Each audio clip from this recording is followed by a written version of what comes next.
Hello again, so in this video I will talk about hash tables.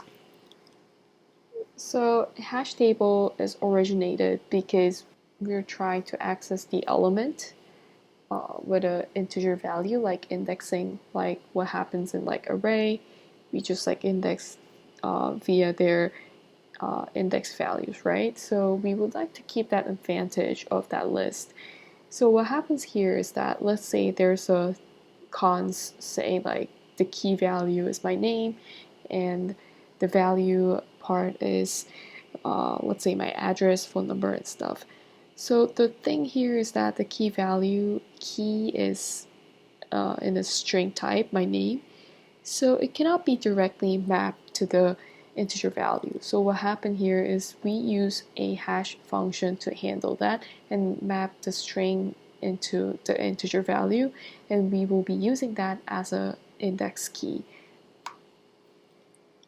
However, there's a hash collision happening because we cannot assure that the hash function is really perfect and not making any duplicate key value.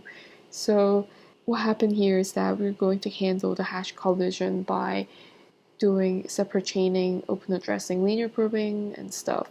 So what we've seen in the class is separate chaining, which is basically we have a bucket underneath, under the each key, and we just like add the element to the bucket. And linear probing is what we've seen as well.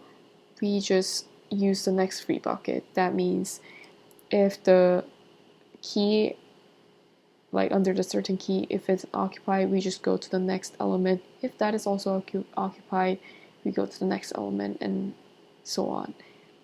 There's a load factor that determines the hash table needs to grow its size or not.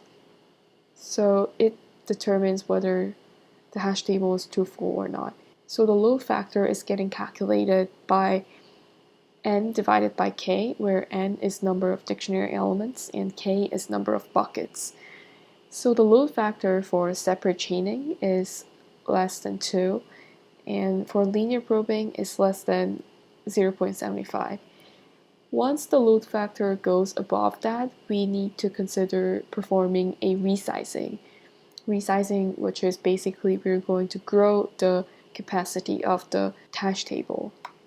So this is what it talks about here. So in most cases, we have constant runtime, which is just simply adding an element to the hash table. However, there are some cases it becomes O of n runtime, where there's a load factor goes too high, we need to do the resize. That's the case when it becomes O of n.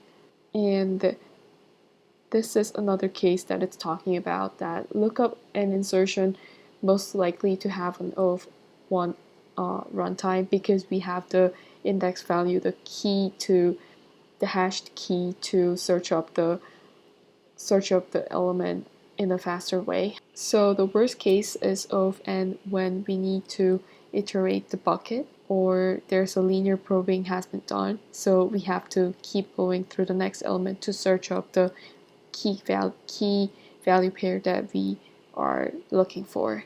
So that's the case when it becomes O of n. So hash table, most likely it dominates in terms of its runtime, but it is not like superior because in some cases it becomes O of n linear runtime.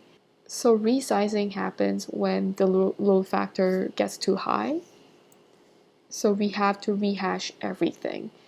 So with a new number of buckets, we have to apply the rehashing for each of the element. That's why it becomes O of n runtime.